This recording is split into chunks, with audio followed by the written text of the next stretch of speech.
மனிதர்கள் மாறிக்கிட்டே இருப்பாங்க. மாற்றங்கள் நடந்துக்கிட்டே இருக்கும் அப்படின்னு நினைக்கிறாங்க. செட்டில் ஆகணும் அப்படிங்கிறது மனிதர்களின் நோக்கம். ஒரு தனி மனிதரே வந்து செட்டில் ஆகணும்ப்பா, என் லைஃப் ஸ்டைல் மாறிக்கிட்டே இருக்குது. படிக்கிறதுக்காக ஒரு ஊருக்கு போனேன். அப்புறமா வேலைக்காக பல ஊர்களுக்கு போனேன். பல வேலைகளை பார்த்தேன். அதுக்காக நான் பல ஊர்களுக்கு போனேன். இப்படியே மாறிக்கிட்டே இருக்கு. எனக்கு பிடிக்கல. ஏதாவது ஒரு ஊரில் செட்டில் ஆகணும். குறிப்பாக சொந்த ஊரில் செட்டில் ஆகணும் அப்படிங்கிறது ஒரு தனி மனித விருப்பமாக இருக்கிறது. எல்லாருமே அப்படிதான். பெரும்பாலானவர்கள் மாற்றங்களை விரும்பாம, மாற்றம் என்பது நிர்பந்தம், திணிக்கப்பட்டது. அதனால அதை ஏத்துக்கிட்டு, மாற்றத்தை ஏத்துக்கிட்டு, பிடிக்கலனாலும் மாற்றத்தை ஏத்துக்கிட்டு, மாற்றம் என்பது நல்லா இருக்கு. படிப்பதற்காக வெளியூர் போறது, நகரங்களுக்கு போறது, வெளிநாடுகளுக்கு தொழில் செய்ய போறது, இதெல்லாம் ஆரம்பத்தில நல்லா இருக்கும். போன பிறகு இது பெரிய பட்டு தெரிஞ்சாச்சு. மாற்றங்கள் என்பது மகிழ்ச்சியானது. இப்போ ஊருங்கிறது வந்து படிக்கிற காலத்தில சின்ன வயசுல அவமானங்கள் நெறைய இருக்கும். அதனால நம்ம சாதிக்கணும் அப்படிங்கிற உணர்வுக்காக என்ன பண்றாங்க? மாற்றத்தை விரும்புவாங்க. வேறு இடத்துல போய் குடியேறலாம். இந்த ஊர்ல சின்ன வயசுல நமக்கு அவமானம் தான். சரி படிப்புக்காக நம்ம வேற இடத்துக்கு போறோம். இப்போ தொழில் செய்றதுக்காக வேற வேற இடம் போலாம் அப்படிங்கிற அந்த இது இருக்குல்ல. போயிட்ட பிறகு பார்த்தா எல்லா ஊரும் ஒரே மாரி தான் இருக்கு. எதுவும் நமக்கு தீர்வு தரல. இதுக்கு நம்ம சொந்த ஊர்லயே இருக்கலாம். சொந்த ஊர் தருகிற அந்த ஆறுதல், நிம்மதி உணர்வு, அமைதி உணர்வு வேற எதுவுமே தரமாட்டேங்குது. அப்படிங்கும்போது சொந்த ஊரில் செட்டில் ஆகணும் அல்லது ஏதாவது ஒரு ஊரில் நாம் செய்கிற தொழிலுக்கு தொழிலை செய்கிறதுக்கு வசதியாக படிக்கிறதுக்கும் பிள்ளைகள் படிக்கிறதுக்கு ஏற்ற ஒரு ஊரில் செட்டில் ஆகணும் அப்படிங்கிறது மனிதர்களோட ஒரு விருப்பம். மாறிக்கிட்டே இருக்கிறதுனால ஏற்படுகிற மன உளைச்சல், மன சோர்வுலேருந்து மனிதர்கள் என்ன பண்ணுறாங்க, நிரந்தரமாக ஒரு இடத்துல செட்டில் ஆகணும் அப்படின்னு விரும்புகிறாங்க.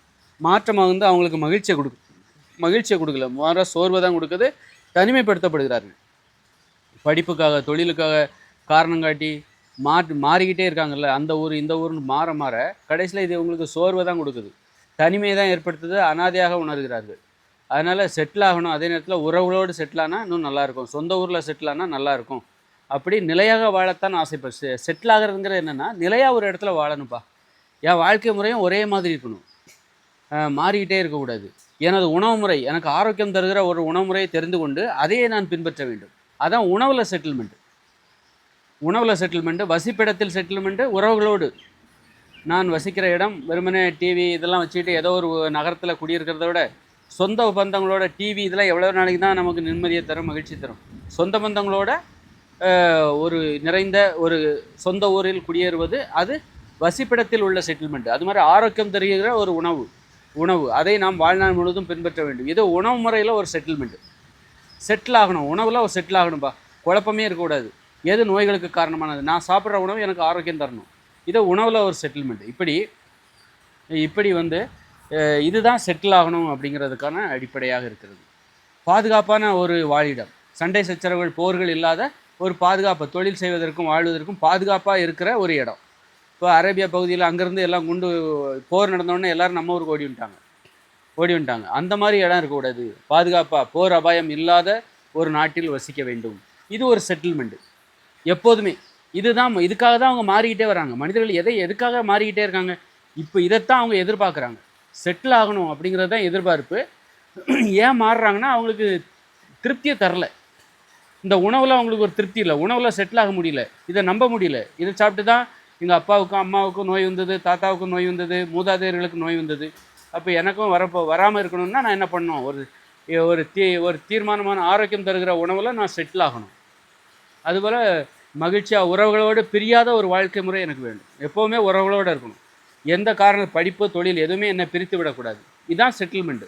நிலையாக ஒரு இடத்துல வாழணும் அப்படிங்கிறது தான் மனிதனுடைய நோக்கம். அதுக்காக தான் மாற்றத்தை சந்திக்கிறார்கள். மாற்றம் என்பது ஏன் மாறிக்கிட்டே இருக்காங்கன்னா, திருப்தி இல்லைப்பா, எனக்கு இது திருப்தியாக இல்லை. இப்போ நான் வந்து சென்னைக்கு வந்துட்டேன், பம்பைக்கு வந்துட்டேன், எனக்கு இது திருப்தியாக இல்லை, இது பிடிக்கல இந்த வாழ்க்கை, அதனால் மாற்றத்தை எதிர்பார்க்குறேன்.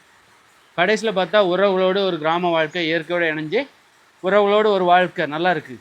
அரிசி கேழ்வரகு கோதுமை இல்லாத ஒரு உணவு முறை சூப்பராக இருக்குப்பா. ஆரோக்கியம் தருகிற ஒரு செட்டில்மெண்ட்டு, நிம்மதி சந்தோஷமாக வாழ்வதற்கான ஒரு செட்டில்மெண்ட்டு. இனிமே மாறக்கூடாது. இது திருப்தியை தருது, மாற்றம் இல்லை. இனிமே மாற்றம் என்பது நடக்காது. அதனால் மாறிக்கிட்டே இருக்கிறது தான் மனிதனுடைய இயல்பு. அவர் மாறிக்கிட்டே இருப்பார், அவர் ஒரு கரையில் இருக்க மாட்டார் அப்படிலாம் கிடையாது. அவர் நிரந்தரமான தீர்வை எதிர்பார்த்து தான் மாறிக்கிட்டே இருக்கிறத தவிர, மாறிக்கிட்டே இருக்கிறது அவன் மனிதர்களுடைய இயல்பு கிடையாது. நிம்மதியாக வாழணும், அமைதியாக வாழணும், சந்தோஷமாக வாழணும், ஆரோக்கியமாக வாழணும், பாதுகாப்பாக வாழணும். இதை தருகிற ரொம்ப கஷ்டப்படக்கூடாது, எளிமையாக வாழணும். இதை தருகிற ஒரு வாழ்க்கை முறையை நோக்கி தான் மாற்றத்தை கடந்து வருகிறார்கள், மாற்றத்தை சந்திக்கிறார்கள். நான் ஒரு ஊரில் இருக்கேன்னா என்ன படையெடுத்து யாரும் வரக்கூடாது, போரே இருக்கக்கூடாது. நான் போரிடக்கூடாதுன்னு நினைப்பேன். ஆனால் பக்கத்து நாட்டுக்காரன் பக்கத்து ஊருக்காரன் போர் குதிரைகளை எடுத்துகிட்டு வரான் அப்படின்னு சொன்னால் இப்போ நானும் சண்டை போட்டு தான் ஆகணும், தற்காப்புக்காக சண்டை போட்டு தான் ஆகணும். இப்படி எந்த தொல்லையும் இருக்கக்கூடாது. மனிதர்கள் யாரையும் போரிட மாட்டார்கள், தொந்தரவு செய்ய மாட்டார்கள். அதான் செட்டில்மெண்ட்டு. இது நல்லா இருக்குது.